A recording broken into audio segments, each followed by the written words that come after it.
So welcome back to Seeding the Leads YouTube channel. I'm going to be talking, of course, with Adam, who is the owner and founder and leadership coach of Seeding the Lead. Hey, Adam, thanks for taking the time to talk with me here on your channel. And I'm just going to be asking you some questions about Seeding the Lead, what it's all about, what you're all about. And, you know, if there's people out there who are looking for your coaching, what that looks like. So let's rewind and let's talk a little bit about yourself. So give me a bit of your history, and then we'll ask you why you wanted to get started with coaching.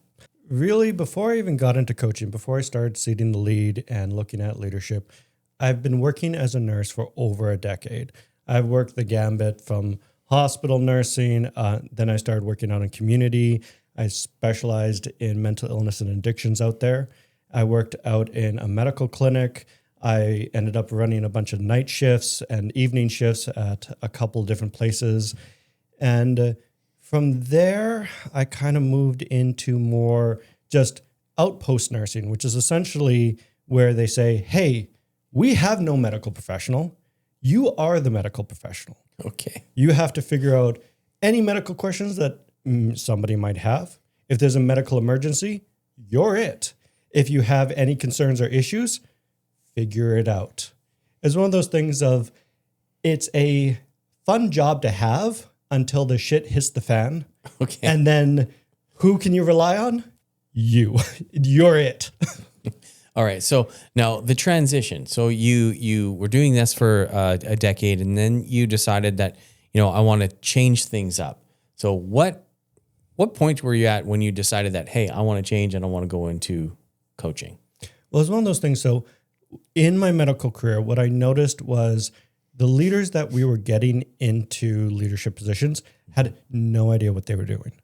We were hiring people based on the wrong criteria. Mm-hmm. We were not training them. We were not helping them excel. And I cannot tell you how many times I've been on a unit in the hospital and watched a new manager come on staff, and they gut the entire organization. We're talking staff turnover rates of about 90%. Everybody just leaves. Wow, that's not good.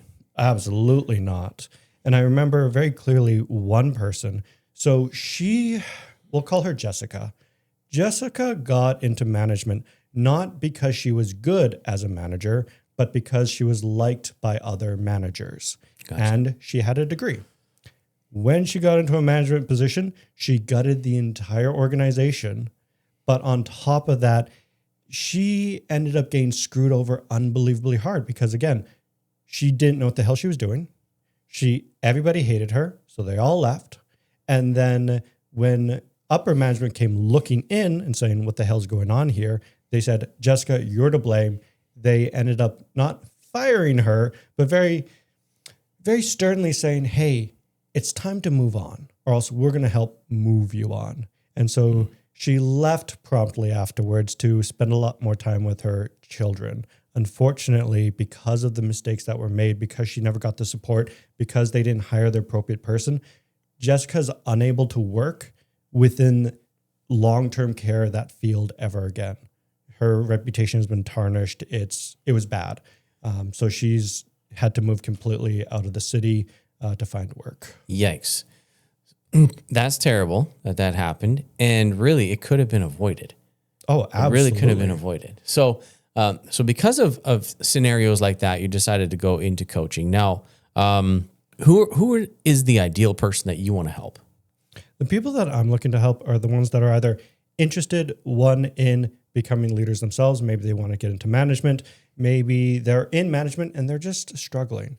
If you're working on the front line, if you are working with individuals or your coworkers or colleagues on very hard problems or issues and you're getting stuck, I'm your guy. My job is to ultimately look at what's going on and help get you unstuck and start moving you towards your destination. And if you're an individual that is just trying to get into leadership, it's confusing. The question is, well, how do I get into leadership? And most people will be like, I don't know, you just apply. It's like, well, no, there's steps to it. Like anybody can be a leader. And without that guidance, you can kind of get lost in the sauce. Yeah, well, talking about the example of Jessica, you know, she got into that position, not because of merit or because she, had some experience in leadership. She just did it out of, basically the wrong reasons or popularity. So sometimes people might be in that position where they get inserted into a leadership role and they're not prepared for it. Mm-hmm. Are you able to prepare somebody for a leadership position doing what you do? Absolutely. And so typically what ends up happening is if you're coming to me and we're trying to prepare you for that leadership role, it's understanding what is leadership. It's helping them understand where their power in leadership comes from, and then understanding what are called keys to power. These are individuals that keep you in leadership. If your keys aren't happy, you simply get replaced. And it becomes this question of, well, how do you keep them happy? And there's a lot of misconceptions. For example, one person once told me, well, the key to leadership is you have to make sure everybody's happy. And that's simply not true. No. What you need to do is you need to make sure everyone feels respected, everyone feels heard at the end of the day, but you are going to have to make some very hard decisions and choices, which are not going to make people happy. And they may be angry with you at the end of the day, but that's going to be okay because this is what leadership's about. That just brought up to my mind the idea of having structure and having guidelines and boundaries. Mm-hmm. So maybe talk a little bit about that. So when I work with an individual, we help understand the structure of leadership, but we also understand the boundaries. Awesome. What can you and can't you do with your people? When you're going into a conflict with an individual, what do you want out of that conflict? What is the end goal? And helping kind of guide the conversation and guiding the actions to the desired outcome. It's helping them understand why we do things. Okay, we're going to do performance review. Why? What is the purpose of a performance review? Okay, you're going to do 3 or 4 rounds of interviews. Why? What is the purpose of this? It's helping them understand these concepts, but not only understand the concepts from a logical perspective, but playing with these concepts and integrating them into their own unique style. For example, when I teach conflict management, I can teach people the science of conflict management, which is very clear. It's like, this is what you do, A, B, C, D. The issue is when you take that same concept and you apply it to everybody, it doesn't work. And so in coaching, what I do is I teach people to play with these concepts. Awesome. This is the concept of conflict management. Play with it. Make it your own. Understand that these things are very flexible and nebulous, and be okay wandering into the unknown to get your desired outcome. This is what it's about, because then by doing this process, ultimately you go from a concept that is just a theory into one that you really made your own that you can apply across the board. Now let's talk a little bit about when you're in leadership and you want to set up your team for success. What are some of the things that you help people do when they're in leadership and they're wanting to, build and grow and make their team amazing? When I look at individuals and helping them set up their team for success, it's one, understanding, looking at engagement.